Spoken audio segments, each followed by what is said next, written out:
আসসালামু আলাইকুম রহমতুল্লাহি ওবরকাতুহু।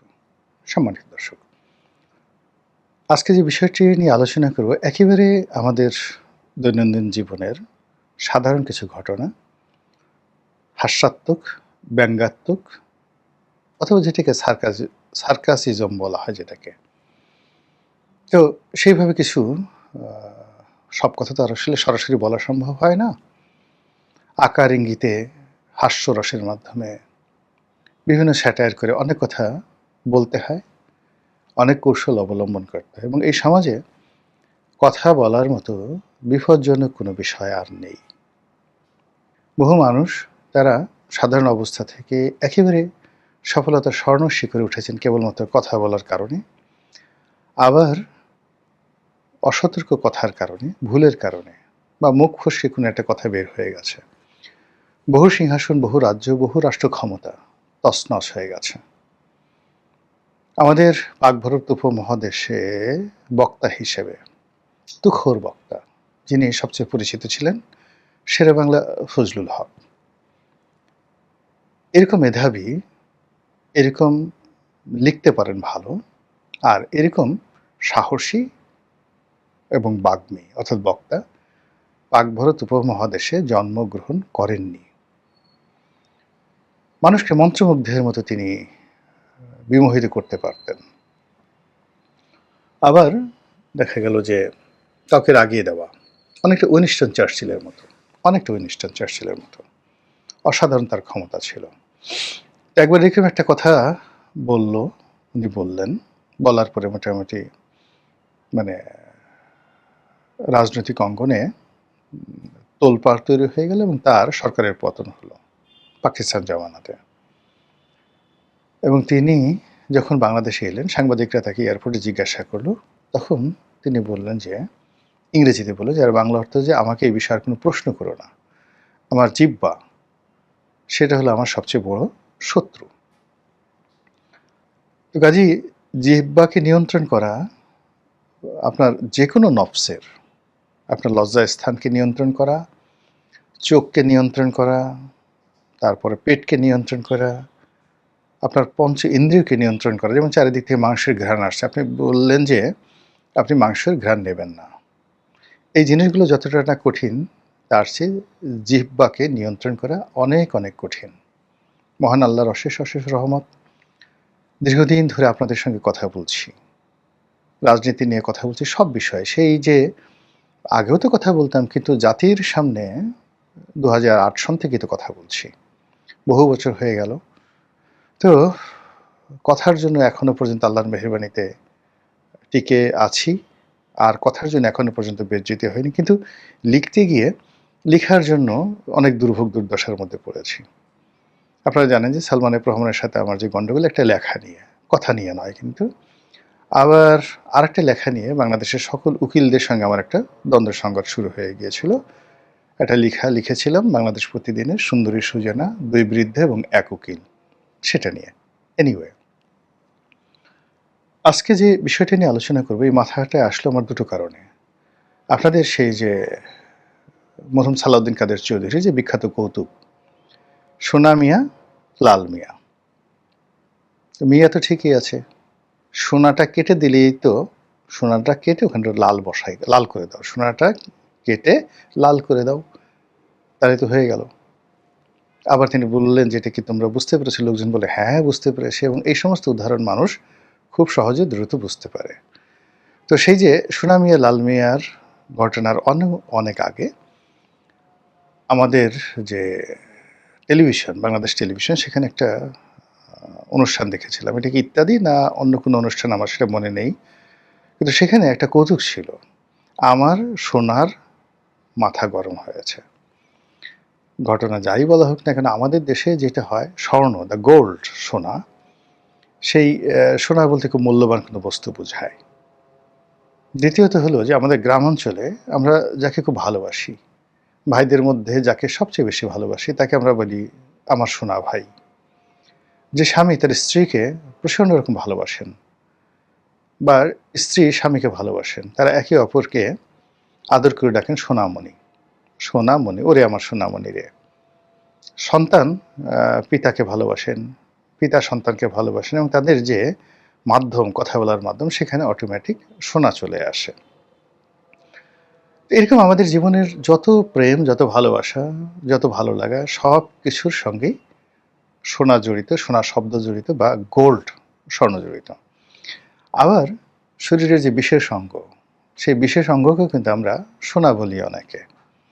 আর যখন আপনি কাউকে তুচ্ছ-তাচ্ছিল্য করতে চান, তখন ঠিক ওই যে বিশেষ অঙ্গ যেটিকে আপনি অনেক আদর করে যত্ন করে সোনা ডাকেন, তো সেই যে সোনা, সেই সোনা নিয়ে আপনি তাকে বললেন যে অমুক, অমুক, অমুক, অমুক ইত্যাদি, ইত্যাদি, ইত্যাদি।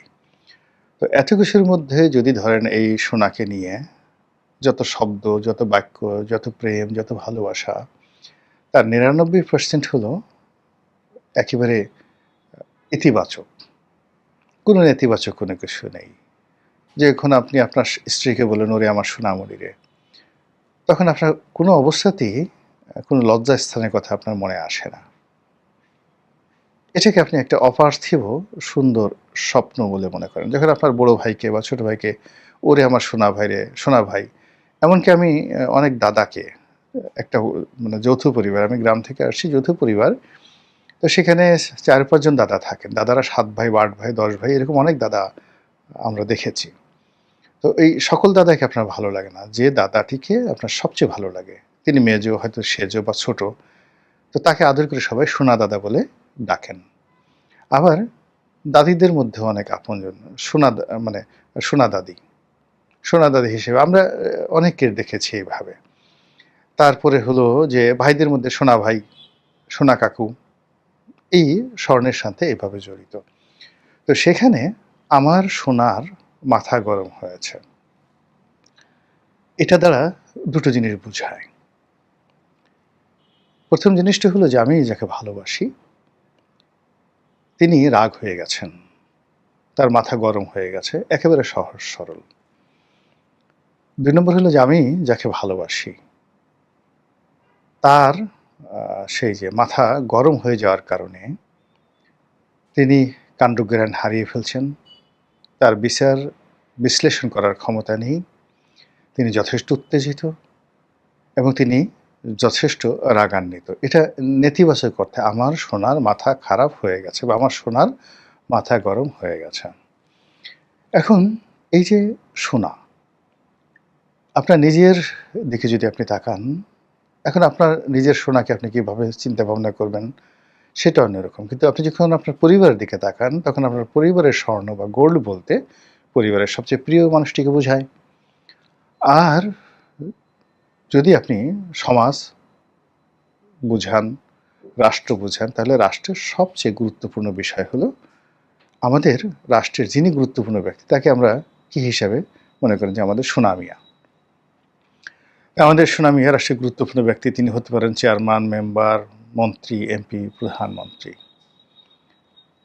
এবং এই সকল মানুষের যদি সত্যিকার অর্থে মাথা গরম হয়ে যায়, মাথা গরম হয়ে যায়, যেভাবে আমাদের ডাক্তার শফিকুর রহমান, জামাতের সভাপতি, তিনি বলেছেন যে, "রেগে গেলেন তো হেরে গেলেন।" এটি অত্যন্ত জনপ্রিয় একটি বক্তব্য, "রেগে গেলেন তো হেরে গেলেন।" তো সেক্ষেত্রে তিনি কাকে বলেছেন, কোন সোনা মিয়াকে বলেছেন, এটা আমরা জানি না। আমি অন্তত তো জানি না। তিনি হয়তো কারো দ্বারা তিনি প্ররোচিত হয়েছেন বা কেউ হয়তো রেগে গিয়েছেন, যেটা তার নোটিশে এসেছে। তিনি সেটাকে মেনশন করার জন্য তিনি মুরুব্বি হিসেবে বলেছেন, "রেগে গেলেন তো হেরে গেলেন, কাম কোয়াইট", শান্ত হন।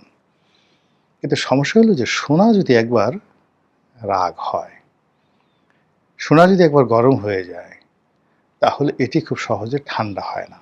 সোনার রাগ কমে না। এর কারণ হলো, আপনি চিন্তা করুন, স্বর্ণ, যদি আমরা প্রকৃতিতে গোল্ডের কথা চিন্তা করি, ইটস পিওর, মানে আপনি যদি 24 ক্যারেট গোল্ড ধরেন এবং এটা এমনিই খুব আ ঠান্ডা, মানে যাকে বলে অন্য যেকোনো ধাতুর চেয়ে নরম, 24 ক্যারেট গোল্ড। তারপর সামান্য তাপে এটি গলতে থাকে। ভীষণ রকমভাবে গলতে থাকে। একেবারে এলোমেলো হয়ে যায়। মানে লোহা বা অন্য যে পদার্থগুলো রয়েছে, তার চেয়ে অনেক, অনেক কম তাপে স্বর্ণ রীতিমতো তরল হয়ে যায়। তো সেক্ষেত্রে সমাজের যারা গুরুত্বপূর্ণ ব্যক্তি, তাদের যদি মাথা গরম হয়ে যায়, তাদের যদি মাথা খারাপ হয়ে যায়, তারা কাণ্ডজ্ঞান শূন্য হয়ে পড়ে, তারা একেবারে তরল জলবৎ তরলং বা বাষ্পর মতো অবস্থা তাদের হয়ে যায়, এবং তাদের যন্ত্রণায় অর্থাৎ সুনামি এদের যন্ত্রণায় কোনো মানুষ সুস্থ থাকতে পারে না। ধরুন আপনি একটা এলাকার মধ্যযুগের কোতোয়াল সুনামিয়া, কোতোয়াল মানে প্রধান পুলিশ কর্মকর্তা, আইজি সাহেব, বা ধরুন সেনাবাহিনীর প্রধান, এমনি সেনাবাহিনীর প্রধান, আপনি তাকে আদর করে ডাকলেন সুনামিয়া। ধরুন আপনি প্রধানমন্ত্রী, তাকে আদর করে ডাকলেন সুনামিয়া। এই যে পদ পদবীগুলো, তাদের টাকা আছে, অস্ত্র আছে, ক্ষমতা আছে, ম্যাজিস্ট্রেসি পাওয়ার আছে, তারা আপনাকে জেল ফাঁস দিতে পারে, এবং তারা আপনাকে যে কোনো সময় যে কোনো পরিস্থিতিতে অনেক কিছু করতে পারে। তো সেক্ষেত্রে এই সকল পদ পদবীর মানুষরা যদি রাগ হয়ে যান, তাহলে তাদের কতটা ক্ষতি হবে সেটা পরের ব্যাপার, কিন্তু আমরা যারা আমজনতা রয়েছে আমাদের কিন্তু মারাত্মক সর্বনাশ ঘটে যায়। এতটা সর্বনাশ ঘটে যায় যেটা বলার মতো নয়। এজন্য আমাদের সমাজে যারা আদরের, সম্মানের, মর্যাদার সুনামিয়েরা আছেন, তাদের মাথা ঠান্ডা রাখা খুবই জরুরি, ভীষণ রকম জরুরি। তো সেই দিক থেকে আমাদের এই যে রাষ্ট্রের যে এখন যারা কর্তা ব্যক্তি, তাদের মাথা কি এখন গরম না কি ঠান্ডা আছে? তারা কি তাদের মনের ক্রোধ, হিংসা, তাদের যে লিপ্সা, এগুলো তারা দমন করতে পেরেছেন, নাকি সবকিছু আগের মতোই আছে? তারা অতীতের যে সকল সুনামিয়েরা ছিলেন, সে সকল সুনামিয়াদের মতোই সবকিছু চালাচ্ছেন, নাকি ইতিহাসের যে সকল মহানায়ক সুনামিয়া আছেন, সে সকল সুনামিয়াদের মতো কিংবদন্তির ইতিহাস তৈরি করার চেষ্টা করছেন? এবং তারা যে গরম হচ্ছেন না বা গরম হবেন না, সেটার উপর কিন্তু আপনার আমার তকদির অনেকটা নির্ভর করছে। এই গেল রাজনীতির বিষয়। এবার ব্যক্তিগত জীবনে আসুন, যেখানে আমি এখানে একটা যে শব্দ ব্যবহার করেছি যে আমার সুনামিয়ার মাথা গরম, আপনার সুনামিয়ার মাথার খবর কি, বা আপনার শোনা ঠিক আছে তো, ইত্যাদি ইত্যাদি। এখানে আমার বলতে যে জিনিসটা বোঝাচ্ছি, আমি এখন আমজনতা। আমি যে আমজনতা, সেই আমজনতার এই মুহূর্তে মাথা গরম আছে। অভাব, অভিযোগ, চাকরিহীনতা, টাকা নেই, পয়সা নেই, বিভিন্ন কারণে আমরা যারা আমজনতা, সাধারণ মানুষ, আমাদের যারা প্রিয়জন, তাদের সবার মাথা গরম। আপনি আপনার স্ত্রীকে চিকিৎসা দিতে পারছেন না, ওষুধ কিনে দিতে পারছেন না, ঘরে চাল ডাল আটা ময়দা নেই। তখন আপনি যদি বুভুক্ষ সন্তানের সামনে গিয়ে ডাকেন, ওরে আমার সুনামিয়ারে, সুনামিয়ার মাথা কিন্তু তখন ঠিক নেই। এইভাবে যত মানুষকে আমি দেখছি, আমার বাড়ির দারোয়ান, পিয়ন, ড্রাইভার থেকে শুরু করে আমার যত প্রিয়জন আপনজন আছেন, যারা যারা ব্যবসা করেন, বাণিজ্য করেন, আমার যে সার্কেল, সেই সার্কেলের একটি মানুষ, আমার প্রিয় মানুষ, তাদেরকে আমি স্থির অবস্থায় দেখতে পাচ্ছি না। সবার পাহাড় সমান সমস্যা। সেই সমস্যার মধ্যে হাবুডুবু খেতে খেতে অনেকে স্তব্ধ হয়ে গেছেন, অনেকে বধির হয়ে গেছেন, অনেকে তাদের যে কর্মদক্ষতা হারিয়ে ফেলেছেন। এই হলো আমার সুনামিয়াদের খবর, বা আমার শোনার যে মাথা গরম হওয়ার আসল কাহিনী। এবার একটু আপনার চারিদিকে যারা আছেন, আপনার প্রিয়জন, আপনার প্রিয়জন বলতে যে আপনার রক্তের হবে, নট লাইক দ্যাট। আপনার বাসায় যে আপনার ঘর পরিষ্কার করে, আপনার সাহায্যকারী, কাজের বুয়া বলেন, পিয়ন, ড্রাইভার, দারোয়ান বলেন, অথবা আপনার ব্যক্তিগত যে পিএস বলেন, ও আপনার সবচেয়ে প্রিয়। আপনি ধরুন আপনার সেই পিয়নটা আপনাকে চা বানিয়ে এনে দিচ্ছে, মন খারাপ, সে কতগুলো রাগের সেটা থুথু দিয়ে দিল, তারপর শেষে থুথু দিয়ে সে আস্থা মতো গুলিয়ে গুলিয়ে আপনি যে বস আপনাকে খাইয়ে দিল, যে বেটা বদমাইশ, দেখাচ্ছে তোকে মজা। অথবা দেখা গেল যে আপনার ঘর পরিষ্কার করছে, পরিষ্কার করতে গিয়ে সে ভালো মতো মনোযোগী না, ঘরে ময়লা রয়ে গেল। তো কাজে এই মানুষগুলো যারা লেম্যান সমাজের আশেপাশে, তারা অবশ্যই আপনার সুনামিয়া মানে আপনার প্রিয়জন। এদের ভালো থাকার উপর আপনার ভালো থাকা নির্ভর করে। এরপরে আসেন আপনার রক্তের সুনামিয়ারা। আপনার ছেলে-মেয়ে, আপনার পিতা-মাতা, আপনার ভাই-বোন, উনারা। এরপর আপনার সমাজের যারা সুনামিয়া রয়েছেন, আপনার আশেপাশের পাড়া-প্রতিবেশী তারা যদি সুখে না থাকে, আপনি একা সুখে থাকতে পারবেন না। তো সব মিলিয়ে এই যে বর্তমান অবস্থা ২০২৬ সনের মে মাস, এই মে মাসে আপনার সুনামিয়া যারা আছেন, তাদের মাথা কোন অবস্থায় আছে একটু চিন্তা করে দেখুন তো। মহান আল্লাহ আমাদের সবাইকে হেদায়েত দান করুন, হেফাজত করুন। আসসালামু আলাইকুম ওয়া রাহমাতুল্লাহি ওয়া বারাকাতুহু।